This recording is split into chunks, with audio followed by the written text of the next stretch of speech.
May I come in, sir? Yes, please. नमस्ते sir. नमस्ते sir. Please take your seat. Thank you. अपने बारे में कुछ बताइए जिसके आधार पर आपका इंटरव्यू जो है लिया जा सके। सर मैंने अपना स्नातक बीएससी में 2014 में अलीगढ़ में धर्म समाज इंटर कॉलेज से किया है, जो डॉक्टर भीमराव अंबेडकर विश्वविद्यालय आगरा से संबंधित है। मैंने अपनी कॉलेज और स्कूली शिक्षा गिरचन इंटर कॉलेज हरदोगंज से की है। मेरी हॉबीज़ क्रिकेट खेलना है तथा मेरा ऑप्शनल सब्जेक्ट हिस्ट्री है। एक चीज़ हम लोग देख रहे हैं आपके इसमें डेफ में, 12th आपने 2004 में किया था और ग्रेजुएशन आपने 14 में किया है। ये 10 सालों का गैप है, क्यों ऐसा किया? सर 2004 के बाद जैसे मैंने बताया मेरा हॉबीज़ क्रिकेट खेलना है, तो सर मैं क्रिकेट खेलता था और अंडर 19 का मैंने कैंप किया यूपी का। और सर मैं एक ही चीज़ पर अपना फोकस रखना चाहता था पूर्णतः, मतलब जो भी, अच्छा। तो इसलिए मैंने सर पढ़ाई थोड़ा सा गैप हो गया था। लेकिन जब क्रिकेट में असफलता मिल गई, मतलब पूरी तरह सफल नहीं हो पाया, तो सर मैं दोबारा यूपी खेले हैं आप? नहीं सर, कैंप किया है सर मैंने। कैंप किया है आपने। अच्छा, हाँ ठीक है, हाँ बताइए। सर उसके बाद थोड़ा घर की परिस्थितियाँ ऐसी नहीं थी कि पढ़ाई को दोबारा से शुरू किया जाए, तो मैंने सर एक रिलायंस कैपिटल है इंश्योरेंस सेक्टर में, उसमें जॉब किया था कुछ समय के लिए। फिर उसके बाद सर जब लगा कि स्थिति थोड़ा बेटर है, तो सर मैंने फिर अपना ग्रेजुएशन कंप्लीट किया। आप क्या करना चाहते हैं, किस लिए आना चाहते हैं सिविल सर्विसेज में? कोई आपकी पर्सनल इच्छा है या फिर सेवा करना चाहते हैं या फिर कुछ कोई पर्पस तो होगा, कोई मोटिव तो होगा ना? सर सबसे पहले तो ये एक सामाजिक रूप से प्रतिष्ठित कैरियर है। दूसरा सर मुझे लगता है कि इस सेवा में आके मैं लोगों के लिए, अपने जैसे लोगों के लिए कुछ कर सकता हूँ सर। फिजिक्स, केमिस्ट्री और मैथ आपने रखा हुआ है, जी सर। तो इसमें कुछ पढ़ा है आपने या कुछ याद है, क्योंकि ये भी टाइम लगभग 8 साल होने जा रहे हैं। सर समय तो हो गया है, लेकिन प्रयास कर सकता हूँ सर मैं। प्रयास कर सकते हैं। एक छोटा सा क्वेश्चन है, 11 में 2 8 करना है, जोड़ना है। 11 में दो जोड़ना है, 11 में 2 जोड़ना है, लेकिन ऐसी सिचुएशंस बताइए जहां पर वो एक हो जाए, 11 में 2 जोड़ने पर उसकी वैल्यू 1 आए। कोई ऐसी कंडीशन आ सकती है? मैथ के स्टूडेंट हैं आप। सर ये हो सकता है कि 11 + 2 वाई 13। एक तो ये हो सकता है सर। हाँ दूसरा सॉरी सर। मैजिक नंबर के बारे में सुना है कभी आपने मैथ में? नहीं सर। फिजिक्स के बारे में कुछ बात हो सकती है, हम लोग कर सकते हैं। एक चलिए एक सिंपल सा है, चूँकि आप अ, इतना अनुभव आपके पास है जीवन का, तो हम लोग जब पहले बेड बनती थी, बेड समझ रहे हैं ना, लकड़ी वाला, जी जी सर। तो उसमें लकड़ी के कील यूज किए जाते थे। जो कील जॉइंट पे लगाए जाते हैं वो लकड़ी के यूज किए जाते थे। अभी जो कील यूज होती है वो लोहे की होती है। तो दोनों की कील अगर हम बेड में लगाते हैं तो कौन सा बेड मजबूत होगा, लकड़ी वाला या लोहे वाला? लकड़ी वाले में लकड़ी की कील लगाएं तो वो मजबूत होगा, या लकड़ी वाले में लोहे की कील लगाएं तो वो मजबूत होगा? सर मेरे हिसाब से सर लकड़ी वाला जो बेड है वो ज़्यादा मजबूत रहेगा। क्यों? लोहा तो लकड़ी से ज़्यादा मजबूत होता है। क्योंकि सर लोहा जैसे है गर्मियों में प्रसार करेगा सर, तो आपके लिए सुचालक होता है सर, जबकि लकड़ी कुचालक होती है। तो मुझे लगता है कि वो फैलाव के साथ सर उसमें बेड में टूट फूट हो सकती है, क्षति हो सकती है सर। और हिस्ट्री आपने रखा हुआ है। हिस्ट्री के बारे में कहावत है, इतिहास वह नहीं जो बीत गया, इतिहास वह है जो हमारे वर्तमान और भविष्य को प्रभावित नहीं करे। क्या आपका ओपिनियन है?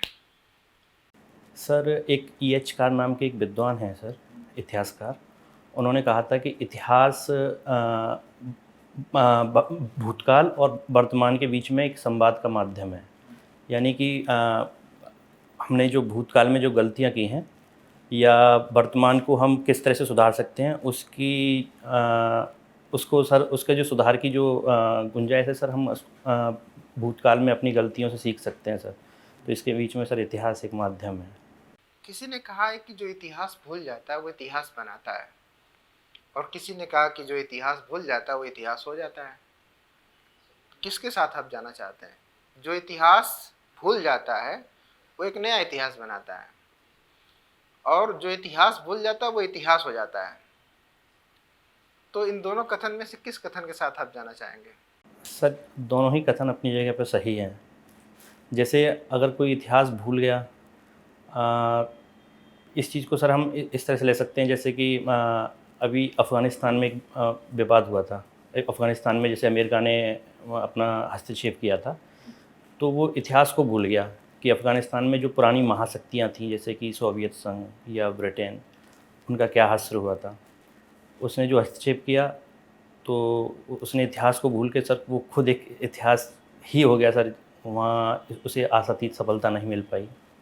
दूसरा है सर, जो इतिहास भूल जाता है वो इतिहास बनाता है, यानी कि इतिहास कुछ ऐसे भी समाज रहे हैं सर जिन्होंने इतिहास में अपनी पराजय या अवसान को भूलकर एक नया इतिहास रचने का प्रयास किया है। इसका उदाहरण एक हम चीन के रूप में ले सकते हैं।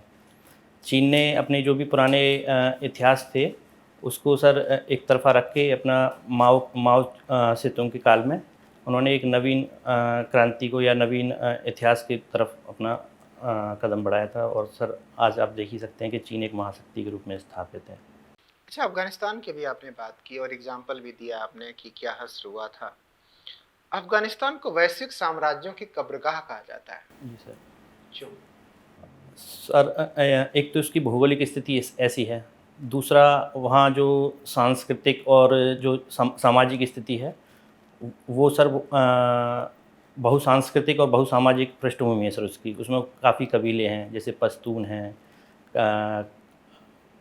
ताजिक हैं, और कुछ ईरान से भी संबंध रखते हैं सर। तो सर एक तो उनमें यूनिटी स्थापित करना काफ़ी मुश्किल। हमारा कथन है कि अफगानिस्तान को वैश्विक साम्राज्यों की कब्रगाह कहते हैं। जी सर। क्यों? सर क्योंकि सर जब भी वहाँ हस्तक्षेप हुआ है बाहरी शक्तियों के द्वारा, तो उन्हें सफलता नहीं मिल पाई और साम्राज्यों का एक अवसान ही हुआ। जैसे ब्रिटेन के ले लीजिए, ब्रिटेन ने सर हस्तक्षेप किया, परिणाम ये हुआ कि द्वितीय विश्व युद्ध के बाद उनका जो वर्चस्व एशिया में से समाप्त हो गया। इसी तरह से सर सोवियत रूस ने वहाँ हस्तक्षेप किया 1980 के दशक में। परिणाम हम देख सकते हैं सर कि 1990-92 में वो सोवियत संघ के भी सर 17 भाग में विभाजित हो गया सर वो। तो इसलिए सर उसको अमेरिका के ऊपर तो बहुत ज़्यादा कुछ असर नहीं दिखाई दे रहा है, निकल लिया वहाँ से। सर अभी आप देख रहे हैं कि वर्तमान में सर यूएसए की जो जीडीपी ग्रोथ रेट है वो भी सर गिर रही है। दूसरा अमेरिका ने सर इराक में सर अपनी सेना को पीछे हटा लिया है। तो ओके, लास्ट क्वेश्चन अभी इस बार मेरी तरफ से। गांधी ने जो असहयोग आंदोलन को अकस्मात स्थगित किया था, इसे कई लोग मानते हैं गांधी की भूल थी। आपका क्या ओपिनियन है? जी सर, वापस लिया था। हाँ सर इसमें असहयोग आंदोलन का अकस्मात वापस लेना या स्थगित करना, ये गांधी की भूल मानी जाती है। आपका क्या मानना है? सर इसमें दो दृष्टिकोण हैं। अगर हम सुभाष चंद्र बोस और जवाहरलाल नेहरू जैसे उस समय युवा वामपंथी नेताओं का वक्तव्य देखते हैं तो उनके अनुसार सर ये एक भारी भूल थी। जवाहरलाल नेहरू जी ने भी कहा था कि हम कन्याकुमारी के किसी गांव की गलती को हिमालय के किसी गांव को नहीं दे सकते हैं। लेकिन सर वही आधुनिक इतिहासकार जैसे बिपिन चंद्रा हैं, वो कहते हैं कि किसी भी जन आंदोलन की जो आयु है अधिक लंबी नहीं होती, क्योंकि जनता की सहनशक्ति बहुत कम होती है। दूसरा सर, असहयोग आंदोलन के दौरान कुछ जो आंदोलन है उसमें कुछ हिंसक तत्व भी देखे जा रहे थे, जैसे जनजातीय क्षेत्रों में सर पेड़ काटना और अन्य मतलब जो नियम थे उनको तोड़ना। तो गांधी जी को कहीं ना कहीं ये चीज़ें दिखाई दे रही होंगी सर, इसीलिए उन्होंने वापस लिया। आप सबाल्टर्न जो हिस्ट्री राइटिंग इसके बारे में कुछ बताएंगे? सर अभी तक जो हमारे इतिहास की जो विचारधाराएँ रही हैं वो ज़्यादातर अभिजात्य केंद्रित रही हैं या उच्च वर्ग से केंद्रित रही हैं। सबाल्टर्नवादी जो इतिहासकार हैं उनमें सुमित सरकार और दूसरे इतिहासकार का सर नाम भूल रहा हूँ मैं, उनके अनुसार सर जो अभी तक जिनको इतिहास में नहीं देखा गया, जैसे जनजाति तत्व हैं, आदिवासी तत्व हैं, या महिलाएं हैं, या किसान हैं। इसमें साहित्य की कोई भूमिका है क्या सबाल्टर्न हिस्ट्री राइटिंग में? जैसे कि जो भोजपुरी साहित्य है या जो ऐसा साहित्य जिसको अभी तक इतिहासकारों ने जिसको ध्यान नहीं दिया है, इसमें उस पे भी शोध हो रहा है, क्योंकि अभी तक जो भी इतिहास लेखन का कार्य हुआ है वो ब्रिटिश दस्तावेज या उच्च वर्गीय जो जिसको कह सकते हैं हम ब्राह्मण ग्रंथों के ऊपर ही हुआ है। राम और कृष्ण को आप जो है इतिहास पुरुष मानते हैं? इतिहास पुरुष तो सर मान सकते हैं, लेकिन जिस सर इसमें कुछ सर दो दृष्टिकोण हैं। एक दृष्टिकोण है जो इनको आपने हंस करके कहा मान सकते हैं।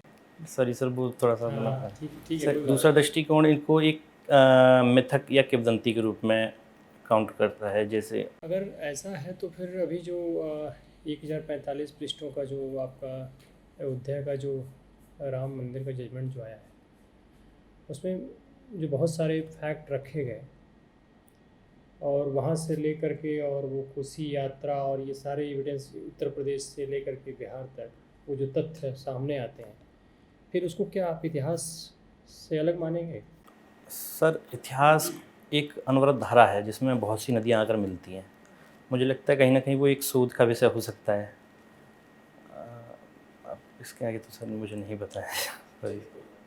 साहित्य को की जो पूरी एक वैदिक लिटरेचर से लेकर के अब तक जो धारा है, उसको हम आजकल जो खास करके जो सरकार है उस पर बहुत विशेष ध्यान दे रही है। इसको आप किस रूप में देखते हैं? खास करके जब हम भारतीय चिंतन परंपरा की बात करते हैं, भारतीय चिंतन धारा की बात करते हैं, तो हमारा जो एंसेंट लिटरेचर है वो बहुत ही एक प्रामाणिक रूप में हमारी सभ्यता को बहुत एक पुरानी पहचान देता है कि हम सबसे हमारी सभ्यता बहुत एंशिएंट है। तो आप कैसे देखते हैं इसको? सर इतिहास में समय समय पर शोध होते रहे हैं। तो सर इतिहास में जो अभी तक का रहा है, बहुत सा ऐसा कालखंड है या बहुत सा ऐसे साहित्यिक विधाएं हैं जिनको इतिहासकारों ने इग्नोर कर दिया है, जिनकी तरफ ध्यान नहीं दिया है। तो मुझे लगता है कि सर इतिहास में नवीन दृष्टिकोण के हिसाब से उन पर शोध होना चाहिए सर। मार्क्सवादी इतिहास लेखन को लेकर के किसी बड़े इतिहासकार की शुरुआती दौर में टिप्पणी, कोई कमेंट, खास करके मार्क्सवादी इतिहास जो लेखन हुआ है जी सर, उस पर लेकर के किसी ऐसा कोई बड़ा नाम जो लग रहा है कि जिसकी इस पर बहुत टिप्पणी इस पर आई थी और बहुत काफ़ी उस नाम को लेकर के विवाद हुआ था? सर मैं इस क्वेश्चन का संदर्भ नहीं समझ पा रहा हूँ। ये वैदिक साहित्य के बारे में? नहीं, जो मार्क्सवादी इतिहास लेखन जो हुआ है उसको लेकर के किसी एक महत्वपूर्ण इतिहासकार जो इस्टेब्लिश हैं, जैसे आर.सी. मजुमदार, तो उनका कुछ डिबेट पता है क्या आपको? उनकी एंसेंट इंडिया जो उनकी पुस्तक है, या उसके बाद जो बहुत सारी उनकी आर्टिकल वगैरह भी जो आए उसमें, मतलब उनकी कोई टिप्पणी है? मार्क्सवादी विचारधारा के जो इतिहास लेखक रहे हैं जी सर, उनके द्वारा जो इतिहास लिखा गया है उसको राष्ट्रवादी विचारधारा के इतिहासकारों के द्वारा कोई टिप्पणी की गई है? किसी मुद्दे पे कोई डिस्प्यूट रहा है? जो द्वितीय नगरीकरण हुआ था सर, उसके बारे में एक डिबेट है सर। जैसे कि मार्क्सवादी जो इतिहासकार हैं वो ये कहते हैं कि द्वितीय नगरीकरण का जो विकास हुआ था उसमें लोहे की बहुत बड़ी भूमिका रही है, जबकि उसी में संशोधनवादी और राष्ट्रवादी एक अपने अपने दृष्टिकोण रखते हैं। जैसे राष्ट्रवादी विद्वान रखते हैं कि उसमें जो द्वितीय नगरीकरण था उसमें आर्यों की एक बहुत बड़ी भूमिका रही है, आर्य आक्रमण। थोड़ा सा इस पे प्रश्न से अलग दिशा में जा रहे हैं। सभ्यता और संस्कृति, एक एक उदाहरण देकर के बहुत संक्षिप्त में इसको बता दीजिए कि सर ये सभ्यता है और ये संस्कृति है।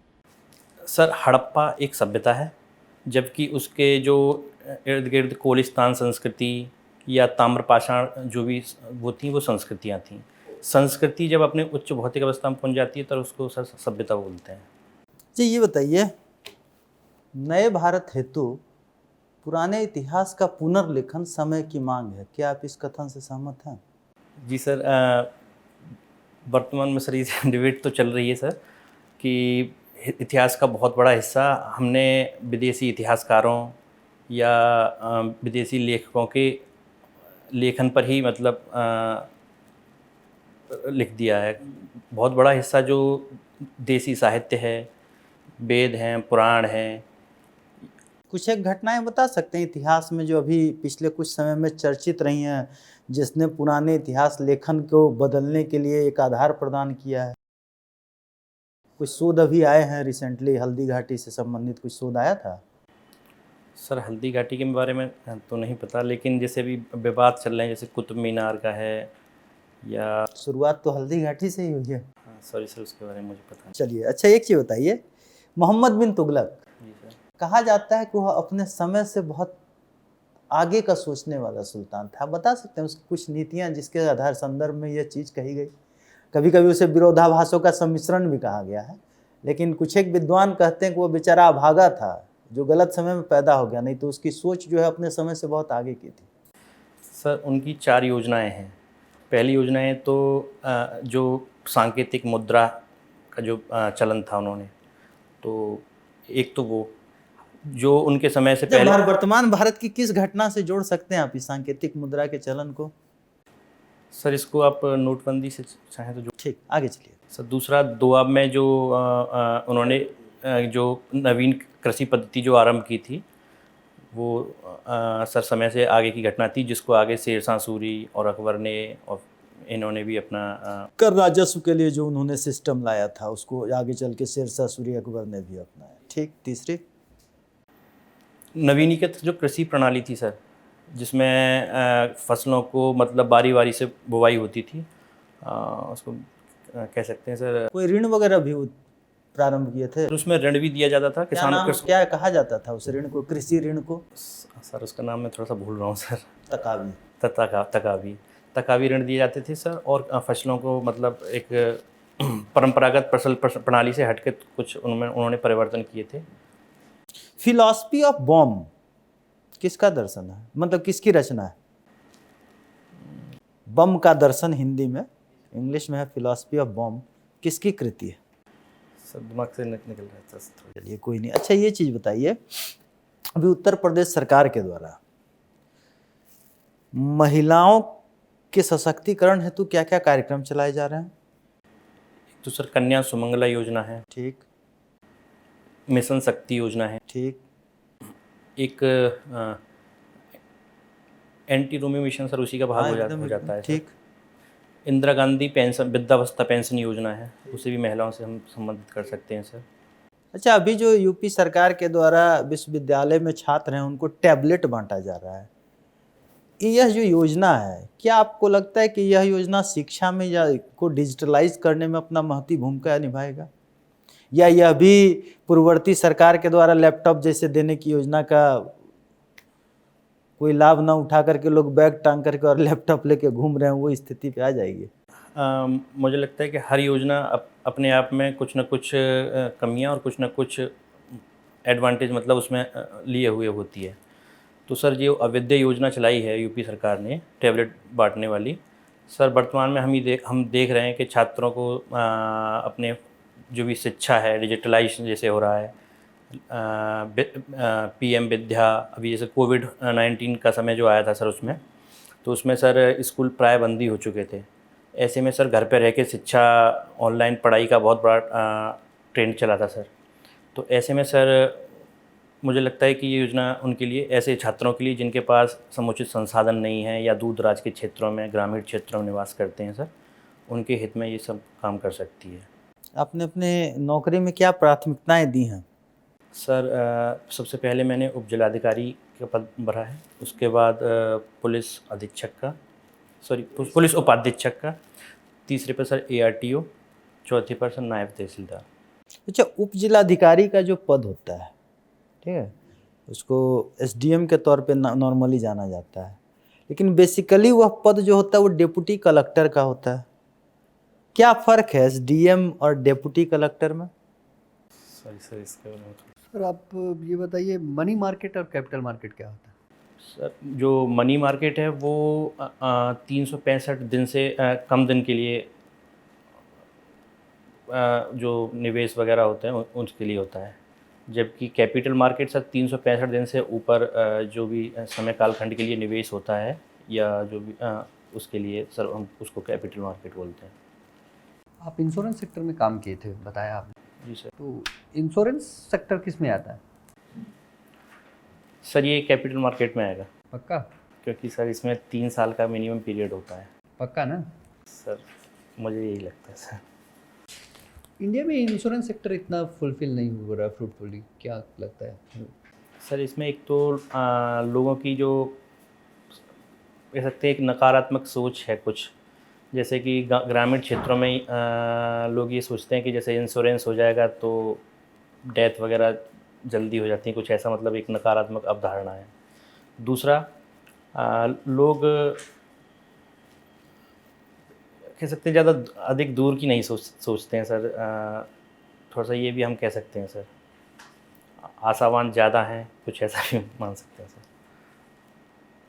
और सर दूसरा है लोगों की गरीबी और बेरोज़गारी, जिससे कि इंश्योरेंस इन्वेस्ट करने में या इंश्योरेंस में उन्हें परेशानी होती है। इसके अलावा बैंकिंग क्षेत्र और इंश्योरेंस कंपनी की ग्रामीण क्षेत्रों में जो भारत का लगभग 60 से 65% भाग है, वहाँ अभी प्रचार नहीं हो पाया सर। नॉर्मली आप बताएंगे LIC और GIC में क्या फ़र्क होता है? सर LIC जो लोग हैं उनके जीवन बीमा से संबंधित है, उनके बीमा से संबंधित है, जबकि GIC वाहन वगैरह जो भी सामान्य चीज़ें हैं, फसल वगैरह, उनमें भी उसमें GIC तो मान लीजिए होना चाहिए, GIC के लिए तो लोगों को अवेयर होना चाहिए, क्योंकि उसमें तो नुकसान सीधे दिख जा रहा है। LIC में आशावान होते हैं या फिर जो भी शंका मन में होती है वो LIC के लिए ऊपर अप्लाई होगा। GIC में क्या समस्या है? GIC का भी शेयर वर्ल्ड मार्केट के हिसाब से कंपेरेटिव कुछ डाटा देंगे आप कि अदर फॉरेन कंट्रीज़ में क्या है, इंडिया में क्या रेस? नहीं सर, डेटा नहीं बताऊँ जिस समय। GIC के लिए क्या रीज़न है? सर GIC का आप इससे सर फसल बीमा योजना से जोड़ सकते हैं सर इसको। जैसे फसल बीमा योजना किसानों के हित में लाई गई थी, लेकिन और उसमें सरकार का भी बहुत बड़ी हिस्सेदारी थी, केंद्र सरकार राज्य सरकार की, लेकिन फिर भी सर लोगों ने अंततः मतलब सरकार से डिमांड की, कई उसमें विवाद पैदा हुए, तो सरकार ने भी सर लोगों को मतलब इच्छा के अनुरूप उसमें लेने का वो कर दिया कि आप चाहो, इच्छा हो। आपका रिफॉर्म क्या है? आप क्या सुझाव देंगे? आपने काम किया है उसमें, तो कुछ बताएंगे? एक तो सर जो इंश्योरेंस की जो फ़ीस है वो कम होनी चाहिए। दूसरा, इंश्योरेंस में जो आपका जो मतलब जैसे किसी की डेथ हो गई या किसी का कोई जो उसका जो धनराशि है वो समय से मिल जानी चाहिए सर। लोगों को वो धनराशि वगैरह समय से नहीं मिल पाती, तो लोगों में एक नकारात्मक भावना इसके प्रति जागृत होती है सर। चौथा, इसका मतलब लोगों के प्रति जागरूकता फैलानी चाहिए और लोगों में इसके प्रति मतलब जितना हो सकता है प्रचार करना चाहिए सर। फार्म लोन वेवर का स्कीम सुना है आपने? किसान ऋण माफ़ी, उत्तर प्रदेश सरकार और केंद्र सरकार इसके लिए कोई स्कीम चला रही है, आपको ध्यान है? सर एक तो सर किसान क्रेडिट कार्ड है। किसान ऋण माफ़ी की योजना की बात कर। योजना का तो नहीं पता, लेकिन जैसे अभी इलेक्शन के बाद यूपी सरकार गवर्नमेंट ने सर 1 लाख तक का जो निर्धन किसान थे उनको सर लोन माफ़ किया था। एक तरफ भारतीय अर्थव्यवस्था है और दूसरी तरफ आपका कल्याणकारी राज्य का परिकल्पना है, तो ये जो स्कीम होती हैं फार्म लोन वेवर, ये कहाँ तक दोनों में सामंजस्य बैठाता है और आप किसके पक्ष में जाएंगे कि फार्म लोन वेवर करना चाहिए या नहीं करना चाहिए? सर इसमें दोनों ही पक्ष हैं, सकारात्मक और नकारात्मक। सर एक सरकार का ये उत्तरदायित्व होता है कि वो अपने नागरिकों के जीवन स्तर में, आपका क्या राय होगा? सर एक सीमा तक, और जो समय से किसान अपना मतलब ऋण जमा कर रहे हैं उनके लिए कहीं ना कहीं छूट मिल जाती है। तो सर जो हमारा किसी क्षेत्र है जो संकट के उससे घिरा हुआ है या उस दौर से गुजर रहा है, उनको कहीं ना कहीं इसके लिए लाभ हो सकता है। लेकिन सर हमें इसमें बैंकिंग सेक्टर को और लोगों के बीच में एक स्वस्थ वातावरण बनाए रखने के लिए भी सर थोड़ा सा देखना पड़ेगा कि कहीं इसका फ़ायदा जो कुछ ऐसे तत्व ना उठा लें कि जो ऋण लेके ये हैबिट ना बन जाए लोगों का कि लोन लेना है फिर उसका माफ़ करने के लिए इंतज़ार करना है, देना नहीं है, तो बैंकिंग सिस्टम को ख़राब करेगा। दूसरा सर इसका हम देख ही रहे हैं कि लोक लुभावनी सर योजना है सर, वो श्रीलंका क्राइसिस जैसी होना चाहिए इसको। Yes sir. अच्छा, यूपी का बजट का साइज़ क्या है? सर थोड़ा सा इसको मैं रिवाइज नहीं कर पाऊँ, थोड़ा सा। अभी गवर्नमेंट 1 ट्रिलियन इकॉनमी बनाने की बात कर रही है, ये क्या लगता है आपको? जस्ट ए डे ड्रीमिंग और इट्स प्रैक्टिकली रिलेवेंट? सर 2024 तक सर $5 ट्रिलियन की बात हो रही है यूपी गवर्नमेंट की बात है। सर। डे ड्रीमिंग तो नहीं है सर, जिस हिसाब से हमारी अर्थव्यवस्था का जो साइज ये है। ऐसे ही बोला जा रहा है कि उसके लिए कुछ किया गया है या कुछ कर रहे हैं, ऐसा कुछ बता सकते हैं? सर यूपी जो गवर्नमेंट है सर, इस समय आधारभूत संरचना पर बहुत ध्यान दे रही है, क्योंकि आधारभूत संरचनाएं कहीं ना कहीं निवेश को आकर्षित करती हैं। जब निवेश आएगा तो औद्योगिकरण भी होगा सर। इसका उदाहरण हम सर एक्सप्रेस वे में देख सकते हैं कि यूपी में विभिन्न एक्सप्रेस वे का निर्माण हो रहा है। आपके यहाँ से कितनी एक्सप्रेसवे जा रही हैं? सर अलीगढ़ से तो नहीं जा रही है सर, एक भी नहीं? नहीं सर। अरे टोटल कितना एक्सप्रेसवे है? सर मेरे हिसाब से सर 5 हैं। Taj expressway, Agra Purvanchal expressway, कितनी airport बुंदेलखंड हैं? Express way. इंटरनेशनल एयरपोर्ट कितने हैं यूपी में? सर 8 हैं सर। कुशीनगर में इंटरनेशनल एयरपोर्ट याद नहीं होगा। चलिए 2 question. Samuel P Huntington, clashes of civilization, सभ्यताओं का संघर्ष, उनकी जो विचारधारा है कि आने वाले समय में जो युद्ध होगा वो सभ्यताओं का होगा, उसके विचार से आप कितना सहमत हैं? सर सैमुअल पी हंटिंगटन ने सर जब अमेरिका में जो टावर थे जिन पर आतंकवादी हमला हुआ था, तो उसके बाद उन्होंने सर इस विचारधारा को लेकर आए थे सर वो। लेकिन सर मुझे लगता है कि ये कहीं ना कहीं यथार्थ पर केंद्रित नहीं है। जैसा कि अभी हम मंगोलाइज जो निर्जाति तत्व हैं, अगर हम पूर्वी एशिया की तरफ देखें सर, तो चीन, जापान, कोरिया, ताइवान, ये सब एक ही सभ्यता से संबंधित हैं, जिसमें बौद्ध सभ्यता भी कह सकते हैं या मंगोलाई सभ्यता भी कह सकते हैं। उनमें परस्पर सर बहुत बड़ा अंतर विरोध है। इस्लामिक सभ्यता में अगर हम देखें तो शिया, सुन्नी, कुर्द, तुर्की, इनमें सर आपस में काफ़ी विवाद देखे जा सकते हैं सर। तो सर कहीं सैपियंस पढ़ी है आपने? जी सर। सैपियंस नहीं सर। एक बुक है इतिहास की। नहीं sir. Last question from word, इतिहास में चमड़े का सिक्का किसने चलाया था? Sorry sir. ठीक है, थैंक यू। आपका इंटरव्यू समाप्त होता है, आप जा सकते हैं। Thank you.